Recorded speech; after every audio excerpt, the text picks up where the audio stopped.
buenos días, amada familia de la Alianza Cristiana y Misionera. Que el Señor, nuestro Dios, les bendiga en este día, anhelando con todo mi corazón que ustedes han tenido un buen inicio de semana, que sus vidas, como dice la Escritura, sean la evidencia de ese llamamiento santo que nuestro Dios nos ha hecho.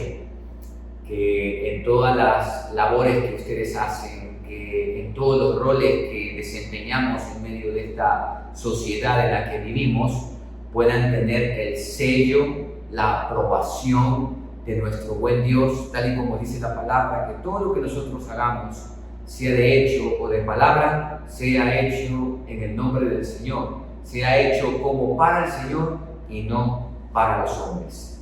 También esperando que usted esté junto a los suyos, caminando firmemente con la mirada puesta en Él, en medio de cualquier circunstancia.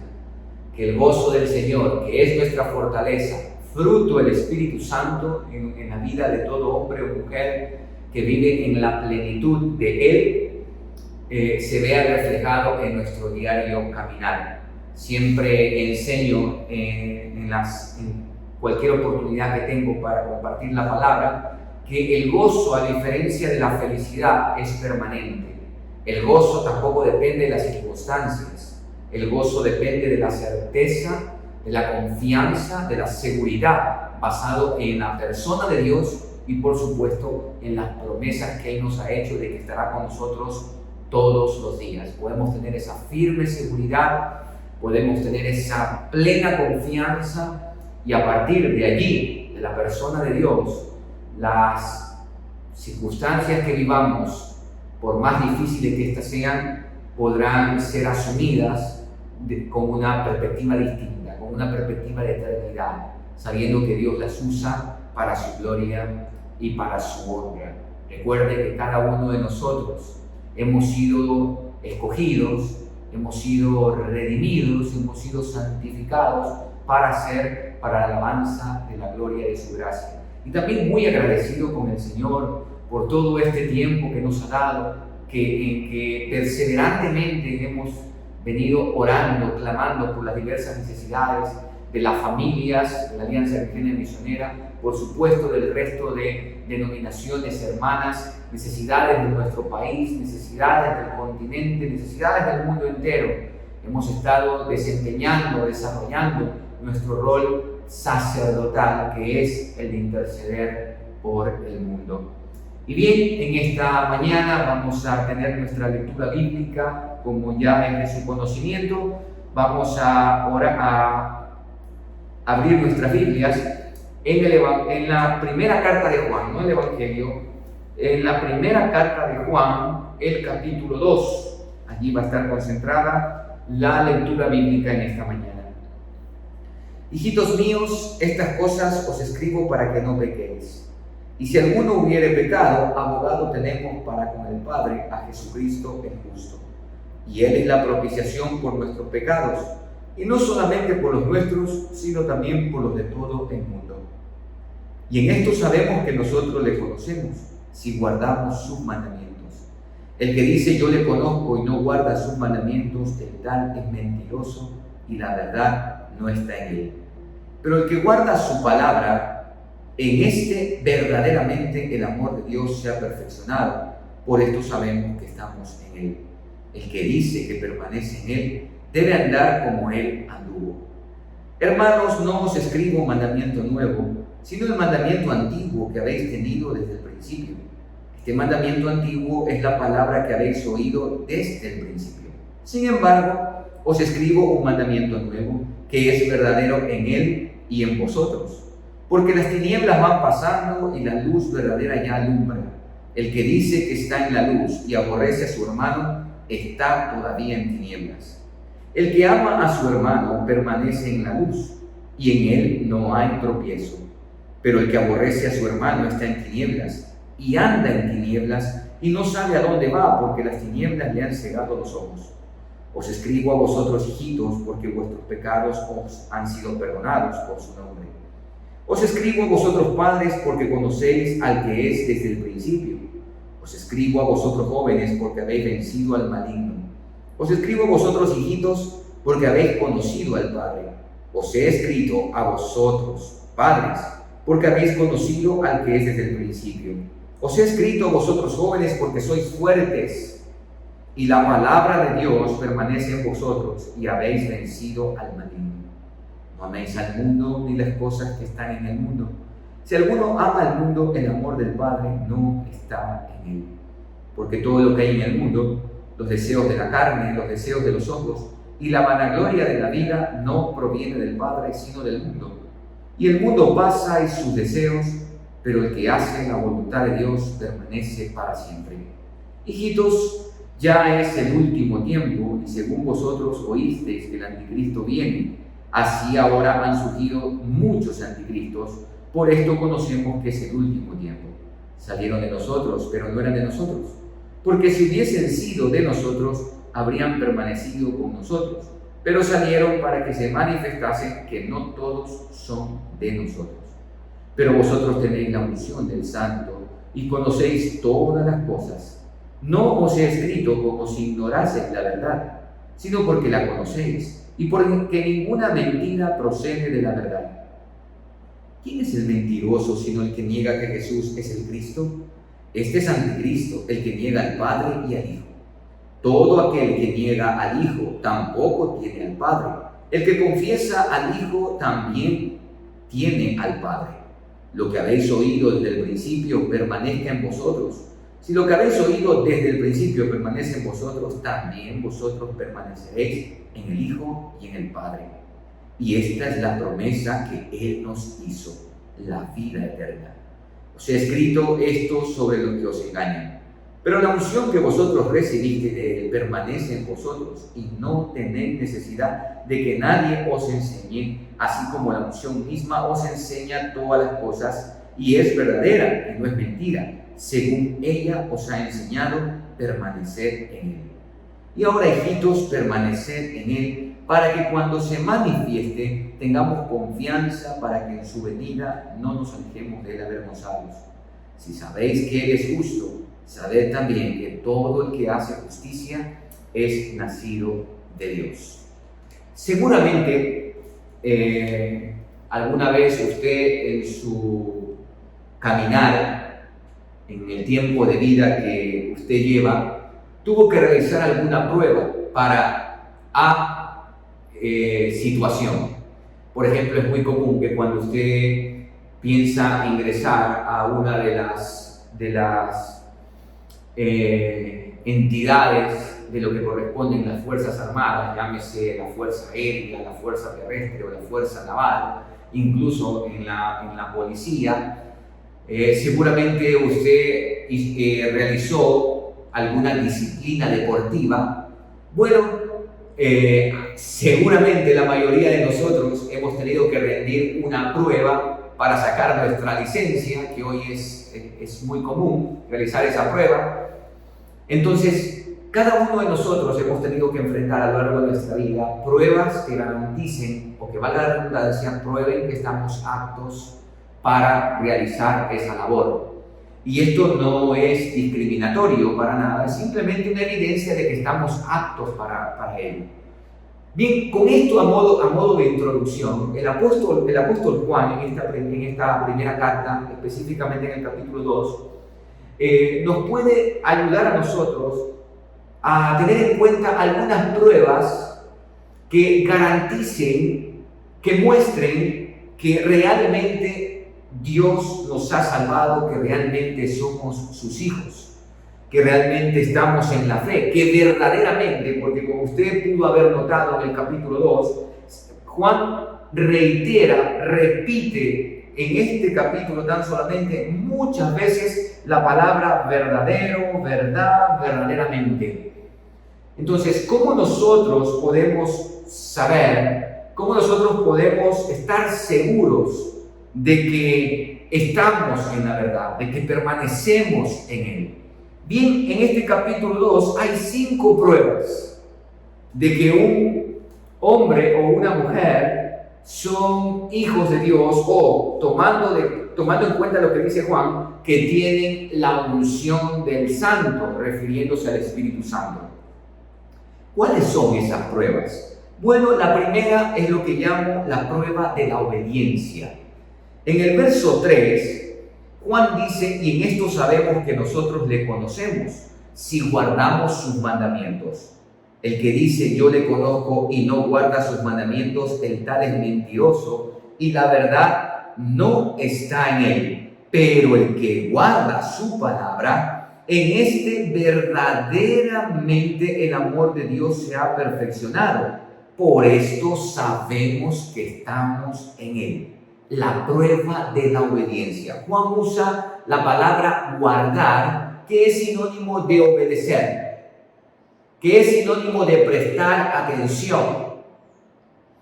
Por tanto, una de las pruebas de que nosotros permanecemos en él, de que tenemos la unción del Santo, es precisamente una vida de obediencia. Querida iglesia, debemos tener en cuenta que jamás en la palabra a Dios le interesa más, y esto lo dije la semana anterior, lo recuerdo muy bien cuando hablábamos de Joel. El pueblo de Israel llegó un momento en su vida, mayormente en el siglo VIII, siglo VII, llegaron un momento en su vida de que Dios estaba más interesado en la ofrenda que en la obediencia. Y nosotros podemos ver a lo largo de la historia que los seres humanos hemos pensado, y creo yo que hasta hoy en día pensamos, que Dios más se agrada de la ofrenda, de los sacrificios, que de la obediencia. Y no es así. Dios se complace y se agrada en la obediencia. Hacer sacrificios, dar ofrendas, es fácil. Y eso no demuestra ningún tipo de interés, ningún tipo de amor hacia la persona, o en este caso hacia Dios, que ofrecemos el sacrificio o la ofrenda. ¿Recuerda usted a Caín y Abel? Y que la ofrenda de Abel fue acepta delante de Dios y no la de Caín. Más allá de lo mucho que se ha dicho, que Caín ofreció una cuestión de la tierra, y todo lo que se menciona al respecto. No, amados, no tenía que ver con lo que se acercaba a Dios, sino que tenía que ver con el corazón del ofrendante. Y claramente dice la Escritura que Abel llevó de lo mejor, porque para Abel Dios era una persona de peso, y por lo tanto la ofrenda simplemente fue hablemos de la parte objetiva de lo subjetivo de Abel. Abel era un hombre que amaba profundamente a Dios y por eso obedecía. Toda ofrenda, sacrificio que nosotros hagamos sin tener en cuenta lo que Dios es y sin tener en cuenta sus mandatos, lo que Él ha establecido, amados, no sirve de absolutamente nada. No será para nada distinto de cualquier manda o penitencia que suelen hacer los seres humanos a cualquier entidad religiosa. Amados, la primera prueba de que estamos en Él precisamente es la obediencia. Y dice, guardamos sus mandamientos. Esto es importante, porque tristemente hoy se ha llegado a pensar, se ha llegado a creer que ya nosotros no tenemos nada que ver con los mandamientos de Dios. Y con el único mandamiento que nosotros tenemos que tener en cuenta es amar a Dios y amar al prójimo. Sí, pero ¿qué del resto de mandamientos? Por supuesto, usted puede decir que el Señor Jesús resumió toda la ley en estos dos mandamientos. Los resumió, hizo una sinopsis. Pero yo tengo que ir a todo el resto para ver cómo es que yo debo amar a Dios y cómo es que yo debo amar a mi prójimo como a mí mismo. Y ahí nos vamos a encontrar, porque amar a Dios es no levantar ídolos, es no hacer ningún tipo de imagen. No solamente quiere decir con las imágenes de yeso, de oro, de plata que hagan los seres humanos, o de madera. Tiene que ver también con levantar ídolos. Y si bien es cierto, nosotros no tenemos ningún tipo de imagen ni en nuestras congregaciones ni en nuestros hogares, pero a veces sí hemos levantado ídolos. Hay ídolos que se han levantado hoy en día, amados. Y se los menciono: el sexo, el dinero, el autoconfort, la comodidad, son ídolos. estamos buscando nuestros propios placeres, no estamos dispuestos al autosacrificio. Y acá Juan está mencionando de guardar sus mandamientos. Estamos hablando de no codiciar, estamos hablando de no robar, estamos hablando de no mentir, de no levantar falso testimonio, de honrar padre y madre. Acabamos de pasar esto que se celebra del Día del Padre. ¿Y cuántos hijos no honran a sus padres, no respetan a sus padres, no los tienen en alta estima a sus padres?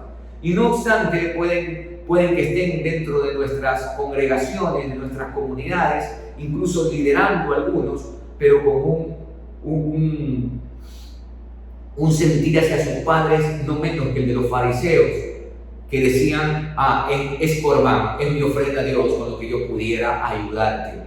Hijos que han abandonado a sus padres, hijos que han dejado de honrar a sus padres, de apoyar a sus padres. El que dice que permanece en Él debe guardar sus mandamientos, la prueba de la obediencia. En segundo lugar, la segunda prueba es la prueba de la conducta, verso 6. El que dice que permanece en Él, mire, debe andar como Él anduvo. Y se refieren a Jesús. ¿Y cómo anduvo Jesús?, le pregunto a usted. Hay un pasaje que lo menciona el mismo apóstol Juan en el Evangelio, donde Jesús mismo dice: yo hago todo lo que al Padre le agrada. Entonces, ¿cómo anduvo Jesús? Jesús vivió para agradar al Padre. Jesús vivió para agradar a su Padre.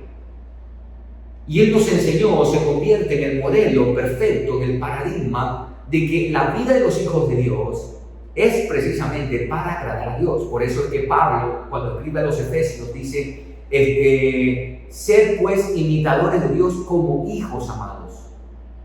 Hemos sido amados por Dios, estamos llamados a imitar a Dios.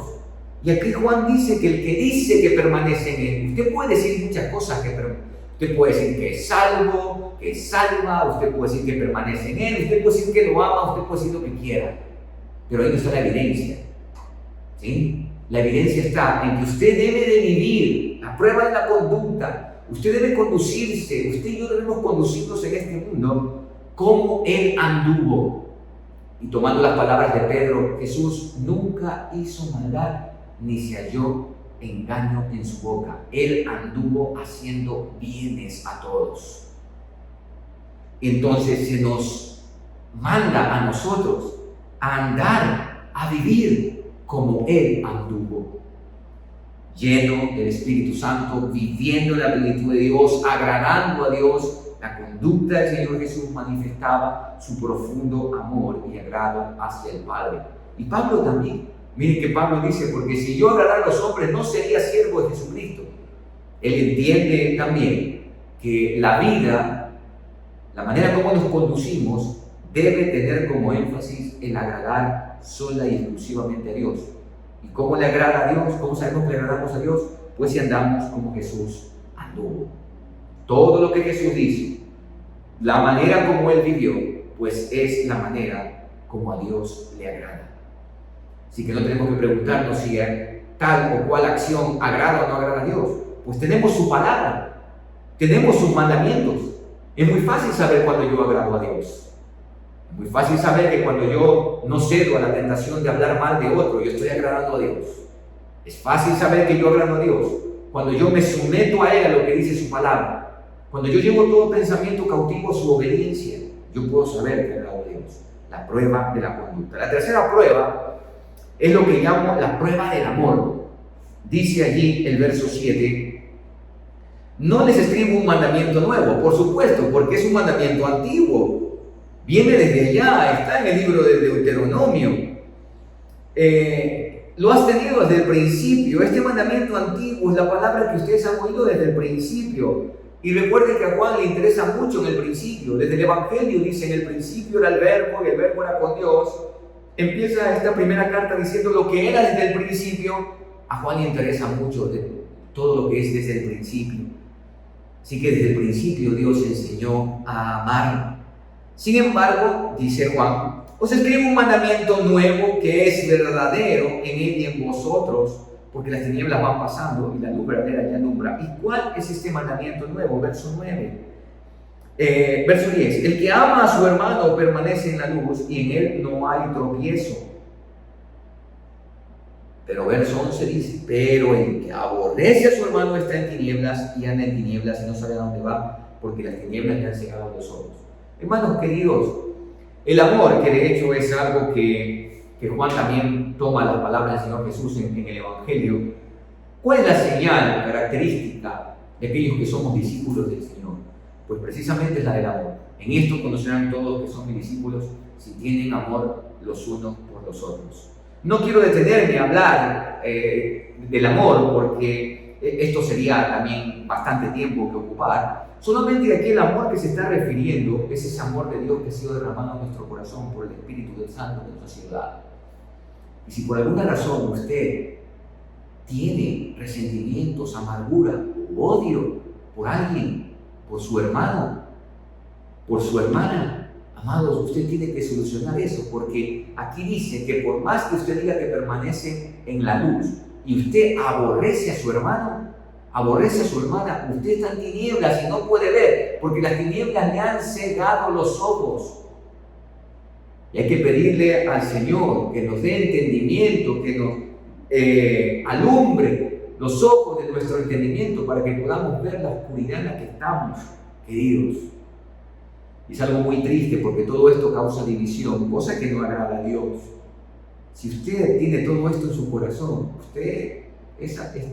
eso de que dice que permanece en Él, de que usted le conoce, realmente no pasaría esta prueba, la prueba del amor.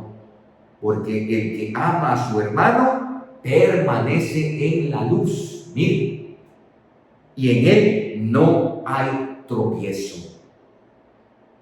En cuarto lugar, la cuarta prueba es lo que llamo la prueba de los deseos. ¿Cuál es tu mayor deseo? ¿Cuál es tus sueños? ¿Cuáles son tus sueños? ¿Qué es aquello por lo cual tú te apasionas y que con todas tus fuerzas lo quieres llevar adelante? ¿Qué es? Mira lo que dice Juan acá. No ames al mundo ni las cosas que están en el mundo. Si alguno ama al mundo, el amor del Padre no está en él. Porque todo lo que hay en el mundo, los deseos de la carne, los deseos de los ojos y la vanagloria de la vida, no provienen del Padre, sino del mundo. Vivimos en una sociedad altamente consumista. La mayoría, a la pregunta, ¿no? ¿Cuáles son tus deseos? ¿Cuáles son tus sueños? Queremos tener tantas cosas. Pero, amados, que nuestros deseos, que nuestros sueños no sean las cosas de este mundo, porque el mundo pasa esos deseos. Pero el que hace la voluntad de Dios, que tus deseos y mis deseos, que nuestros sueños sean la voluntad de Dios, cumplir con la voluntad de Dios. ¿Y a qué hemos sido llamados? Dice el apóstol Pablo en Efesios capítulo 1, en el capítulo 1 repite 3 veces Pablo esto, para la alabanza de su gloria, para la alabanza de su gloria. Amados, Dios nos ha rescatado de nuestra vana manera de vivir, nos ha dado vida, nos ha perdonado, nos ha reconciliado. Es para que nosotros seamos para la alabanza de su gloria, para vivir plenamente en su voluntad. John Stott decía en uno de sus libros, haz de la voluntad de Dios tu guía y de su gloria tu meta. Nuestra meta, nuestro deseo más profundo debe ser precisamente Cristo. Esto era lo que Pablo tenía en mente, ¿no? Cuando él escribe a los filipenses, él dice, y todas estas cosas las he tenido por basura. Todas esas cosas, Pablo, hebreo de hebreos, en cuanto a la ley fariseo, de la tribu de Benjamín, todos esos títulos, esa identidad que tenía como parte del pueblo de Israel, como un descendiente del pueblo de Israel, eso que podía haber sido unas cartas para sentirnos orgullosos. Pablo dice, nada de esto es comparable con tal de ganar a Cristo. Y él decía, ¿no? De esta manera, entonces, olvidando lo que queda atrás, me extiendo lo que está delante, prosigo a la meta. La meta de Pablo era mirar a Cristo, era estar con Cristo. Cuando esa es nuestra meta, cuando ese es nuestro deseo más profundo, entonces, amados, nada de lo que hay en el mundo tendrá cabida en nuestra vida. Si por alguna razón hay cosas de este mundo que tienen cabida en su corazón, si usted ocupa mucho tiempo, mucho esfuerzo y todos sus recursos centrados en esto, nada de esto proviene del Padre, sino del mundo. Por supuesto que no vamos a ver, aquí no nos está diciendo que no debemos trabajar, que no podíamos nosotros tomar un tiempo de vacaciones, no tiene nada que ver con eso.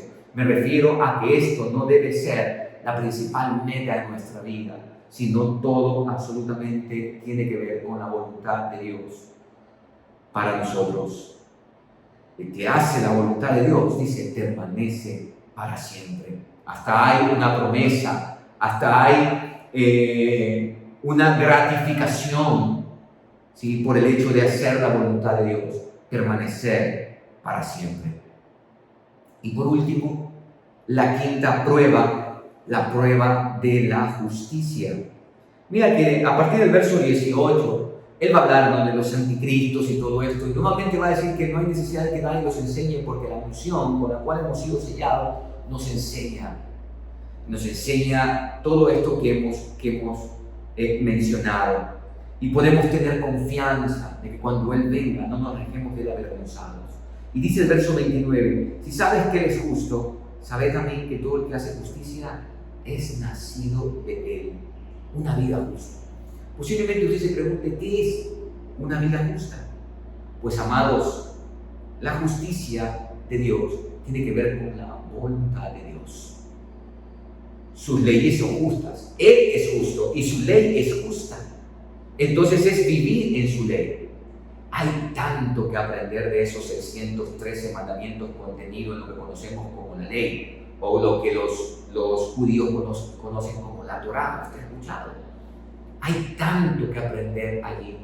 Tengo la dicha de enseñar Antiguo Testamento en el Seminario Bíblico Alianza, y una de las cosas que yo hago mucho énfasis precisamente es en esa ley tan maravillosa, y que más allá de detenernos en cosas que a veces no son relevantes, tenemos que aprender a extraer los principios que están contenidos en cada una de esas leyes. Los principios que están detrás, amados, son maravillosos, y por lo tanto hacer justicia tiene que ver con hacer la voluntad de Dios.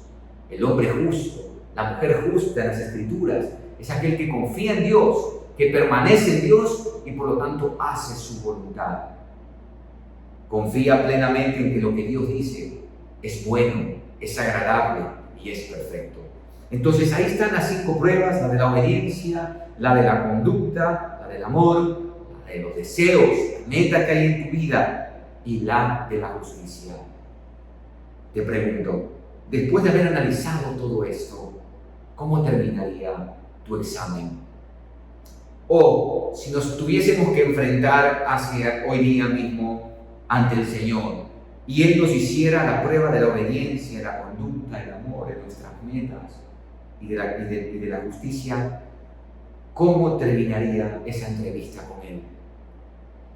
Que el Señor nuestro Dios hable a nuestro corazón en esta mañana, y podamos cada uno de nosotros examinar el estado de nuestro corazón y volvernos a Él. Iglesia querida, de nada sirve todo lo que hagamos si nuestra vida no está centrada en Él. Todo lo que hagamos en Jesús tiene sentido. Todo lo que hagamos sin Jesús no tiene sentido. Lo poquito que hagamos en Jesús es mucho. Lo bastante que hagamos sin Jesús es nada. Separados de Él, nada podemos hacer. Les invito a orar. Padre, muchas gracias por tu palabra en esta mañana y por aclarar nuestro entendimiento, Señor, y por ayudarnos a meditar. Tu palabra se convierte como un espejo que nos ayuda a ver nuestra realidad. Señor, que tu Espíritu Santo, que ha hablado a nuestras vidas hoy delante de ti, en la forma personal, individualmente, como tú nos hayas hablado a través de tu palabra, nosotros hagamos los cambios, nos examinemos, tengamos la apertura que tuvo David de pedirte que lo examines hasta lo más profundo y veas si hay allí iniquidad, para que lo guíes en el camino eterno. Señor, que nuestra obediencia a ti esté manifestada en esa igualdad, obedecer tus mandamientos, que se verá reflejado en nuestra conducta y por supuesto también en nuestro amor, porque es un mandamiento antiguo, y que se verá puesto también en la manera como vivimos, cómo nos conducimos, cómo administramos todo lo que tú nos has dado. Allí se evidencia si nosotros estamos enfocados en la vanagloria de la vida o en la voluntad de Dios. Y por supuesto también en nuestra manera de conducirnos justamente en este mundo, caminando fielmente en este mundo. Como Enoc, que caminó 365 años de la mano tuya y le llevó Dios. Que llegue un momento en nuestra vida donde no queramos más nada que simplemente a ti. Que tú seas el deseo más profundo de nuestro corazón. Como dijo el salmista también, que lleguemos al punto en nuestra vida donde fuera de ti no anhelamos nada más en este mundo. La gloria y la honra sean para ti en el nombre de Jesús. Amén y amén. Bien, amada iglesia, vamos a empezar con nuestro acostumbrado tiempo de oración en esta mañana, después de haber examinado la Escritura, pues vamos a presentar ante nuestro buen Dios todas nuestras peticiones, nuestras necesidades. Y primeramente vamos a orar por las finanzas de las familias del país, que puedan ser sabios en la distribución de los recursos, que puedan hacer presupuestos. Por supuesto, nosotros hermanos, nuestra cultura latinoamericana no somos una cultura preventiva. Nosotros, como dice el dicho, vamos arreglando las cargas en el camino. Pero queridos, estamos en un tiempo de recesión económica, las circunstancias son difíciles y les animo, queridas familias, a sentarse y a tomar una hojita y en esa hojita comenzar a escribir qué son las cosas que ustedes tienen que pagar mensualmente, no sé, algún crédito, servicios básicos. Por supuesto, nunca dejen, amados, escúchenme por favor, nunca deje de diezmar, nunca deje de ofrendar, no deje de hacerlo por nada. Eso es parte de no solamente de una buena administración, sino que también eso es parte o evidencia de dependencia. No estoy con esto diciéndole, obligándole, no es mi sentir en ese sentido. Pero cuando yo enseño mayordomía, siempre enfoco esto de acá, de aquí depende todo. No porque Dios está obligado a bendecirnos, porque lo hacemos. Amados, eso tiene que ver con la obediencia a sus mandamientos, tiene que ver con guardar sus mandamientos, pero sobre todo tiene que ver con la confianza y la dependencia en Él, que ha prometido sostenernos. Bien, entonces ustedes siéntense como familia, elaboren un presupuesto, vean de qué cosas pueden prescindir y de qué cosas realmente no pueden prescindir. Así que vamos a orar por las finanzas en esta mañana de las familias del país, para que puedan ser sabios en la distribución de sus recursos en lo que resta de este año. Señor, en esta mañana queremos primeramente presentar delante de ti a cada familia del Ecuador.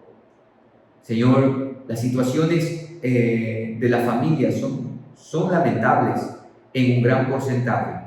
Ya, Señor, se nos ha dicho que en el Ecuador el 42% viven en una extrema pobreza y hay un 25% en pobreza.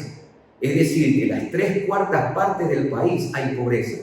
Pero ¿cómo, Señor, se puede ser pobre en un país tan rico? Bien dice tu palabra que por falta de visión se pierde no solamente una familia, sino también una nación.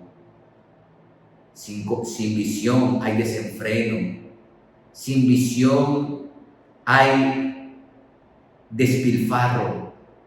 Y te pedimos, Señor, por las familias del país, para que puedan sentarse y hacer presupuestos de tal manera que puedan ir saliendo de deudas acaso y otra que puedan ir sosteniendo sus hogares.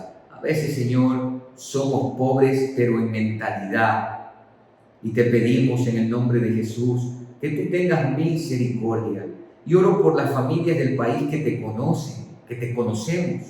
Señor, en tu palabra hay tantos principios para una buena administración financiera que lamentablemente algunos no los conocen y otros los han ignorado porque creen incorrectamente que esos principios establecidos en lo que conocemos como Antiguo Testamento no tienen nada que decirnos a nosotros. Señor, perdona nuestra ignorancia y te rogamos en el nombre de Jesús que cada familia se siente para ver su realidad económica y frente a esa realidad económica pueden hacer un presupuesto y ver de qué cosas que no son necesarias para el sustento, para la vida, puedan prescindir de tal manera de sanar sus economías y por ende también el estado de sus vidas. Pues Padre, por los asuntos económicos se determinan hogares, por asuntos económicos vienen problemas, entre otras cosas.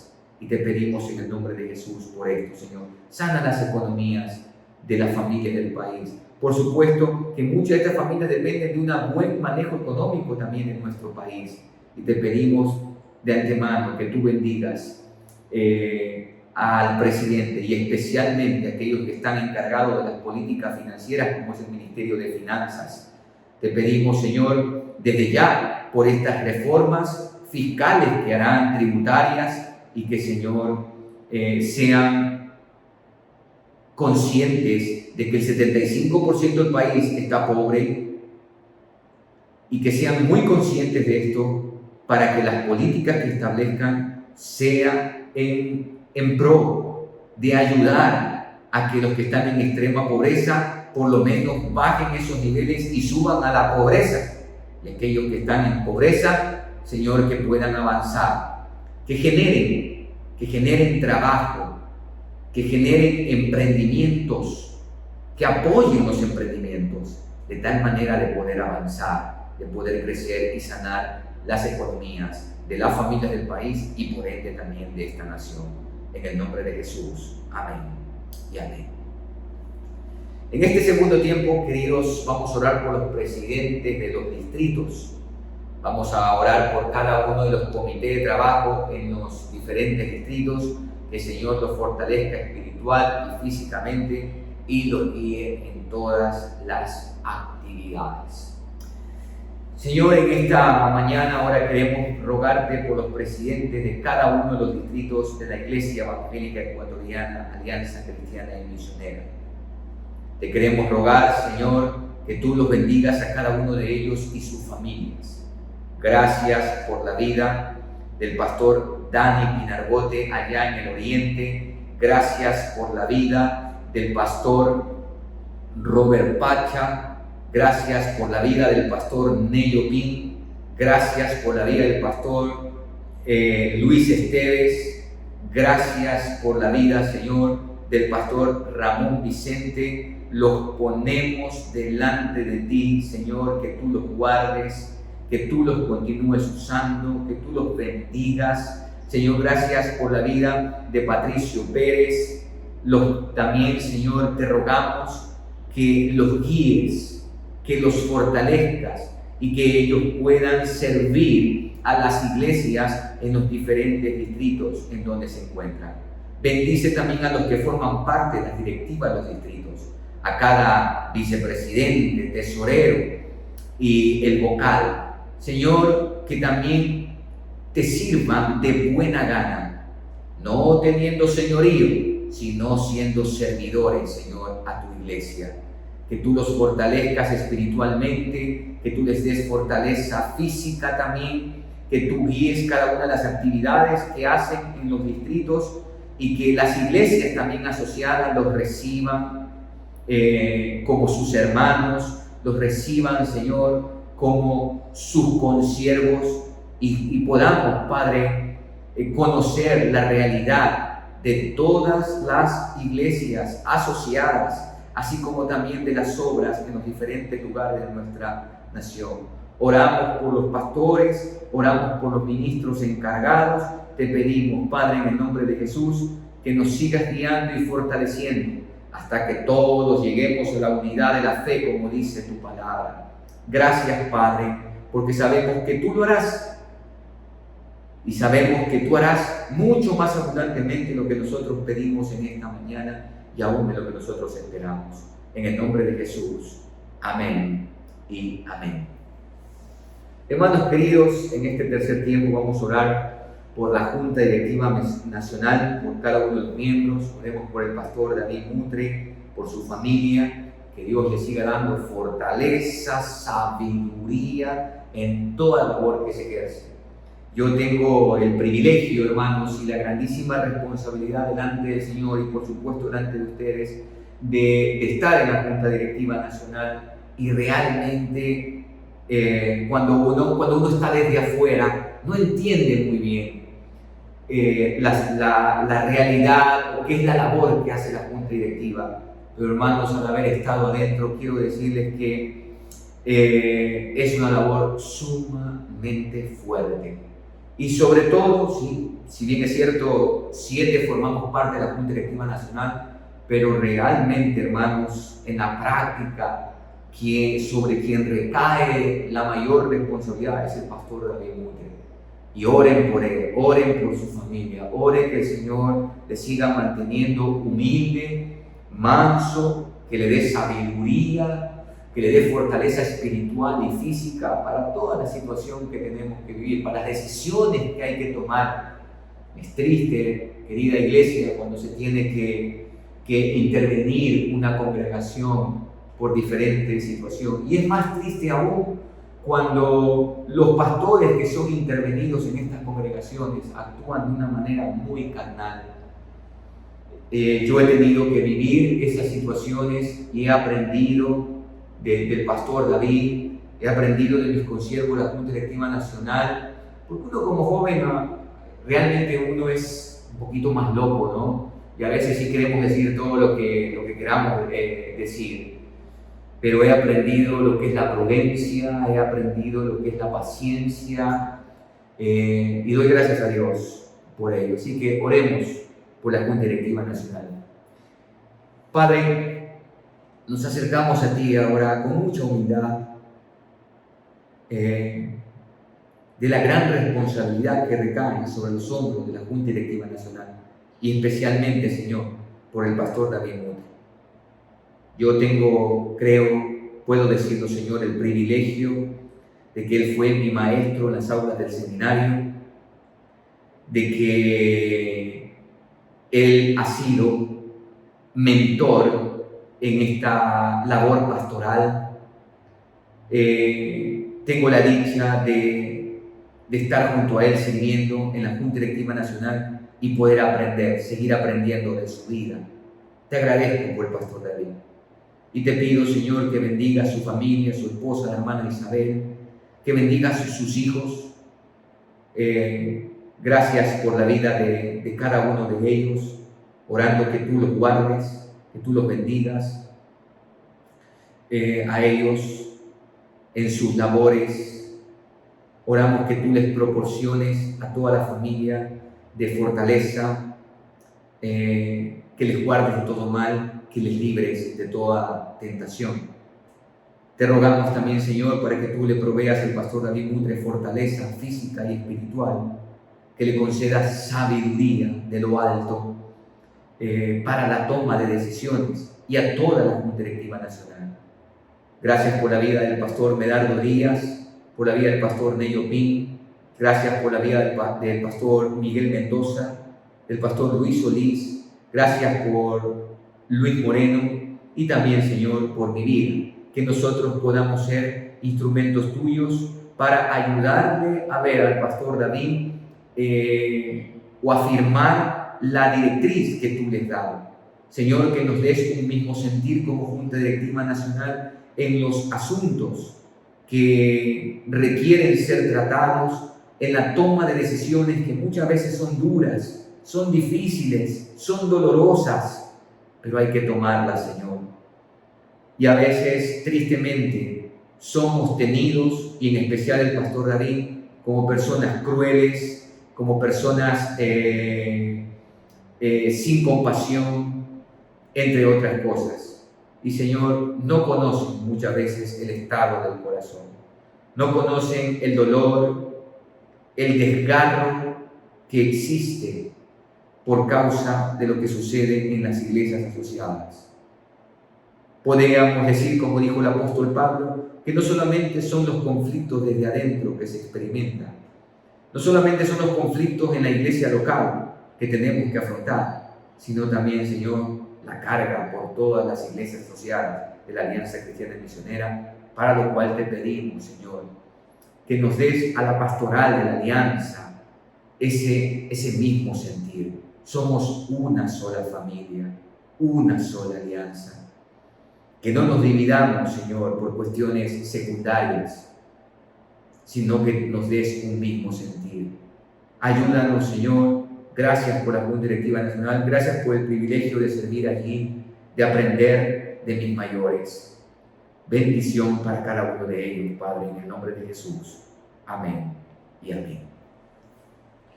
Hermanos, en este cuarto tiempo de oración vamos a orar por nuestro país, vamos a orar por la situación de nuestro querido Ecuador, y específicamente porque este es un país rico, es un país no solamente que es un país diverso, sino que es un país rico, hermano. Dios nos ha dado una tierra rica. Imagínense, nosotros tenemos petróleo, pero bueno, el petróleo es un recurso no renovable. Tenemos oro, tenemos cobre, tenemos gas. Por supuesto, todos estos son recursos renovables, pero son recursos que tristemente los han lapidado todos estos gobernantes corruptos. Pero hermanos, nosotros tenemos una tierra riquísima y esos recursos sí son renovables. Tenemos una tierra que Dios nos ha dado, y oremos para que todo el territorio ecuatoriano, especialmente la parte de la agricultura,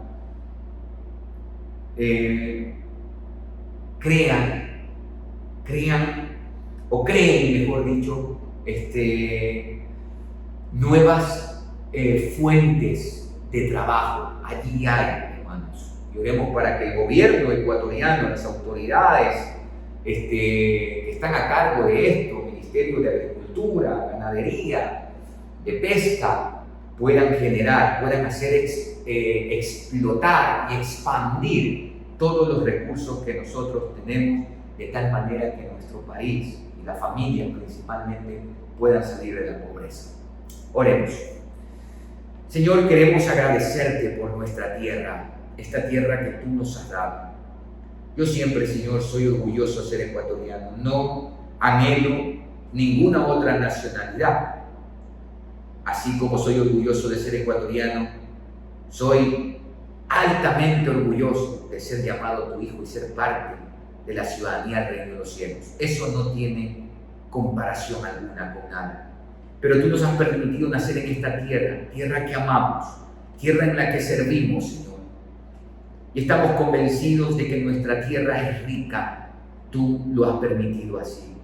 Y te pedimos, Señor, que tú obres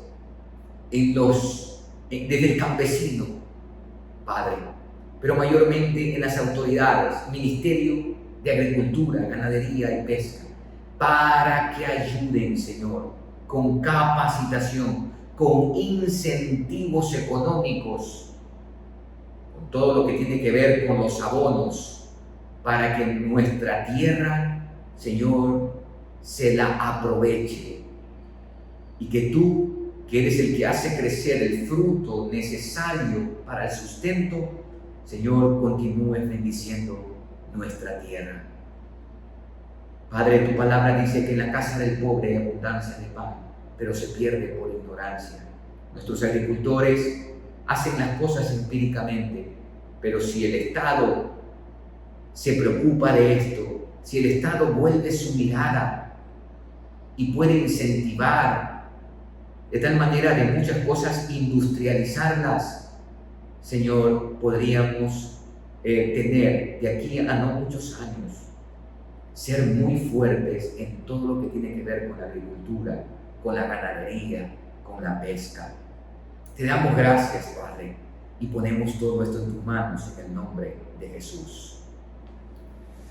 Y hermanos, por último, en este cuarto tiempo de oración, oremos por las diferentes autoridades nacionales, provinciales, cantonales, para que el Señor les provea la guía para tomar decisiones en bienestar de cada una de las provincias y por supuesto de todo el Ecuador. Oremos por esto.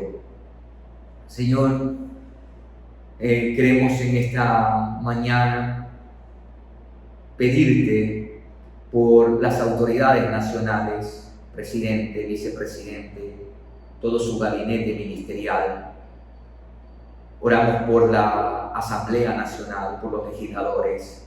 Oramos, Señor, por los gobernadores de cada provincia, así como también por los prefectos de cada provincia y los alcaldes de cada provincia, con sus respectivos consejeros y concejales. Señor, provéeles de inteligencia para tomar decisiones adecuadas para el bienestar de los lugares donde ellos están. Desde las autoridades nacionales que tienen que velar por todo el Ecuador hasta las provinciales y cantonales desde sus sectores. Señor, vivimos días críticos. Oramos para que estas autoridades, muchas de ellas nuevas, en especial las nacionales y algunas provinciales que son nuevas, vean hacia atrás y vean la estela de muerte, de pobreza, de miseria que han dejado. Y ellos no imiten eso, sino que decidan servir a este país, a esta tierra, a los ecuatorianos. Oramos, Señor, que tú les bendigas y que les des inteligencia, que les des estrategias, que les des el conocimiento necesario para traer bienestar a los ecuatorianos. Gracias, Padre. Ponemos todo esto en tus manos, en el nombre precioso de Jesús. Amén y amén. Amada Iglesia, como siempre es un placer, es un privilegio poder estar con ustedes en este tiempo. Que el Señor les bendiga en este día y que todo lo que ustedes hagan pues lleve la marca de que ustedes permanecen en Él. Bendiciones y nos vemos, si el Señor así lo permite, el próximo día martes.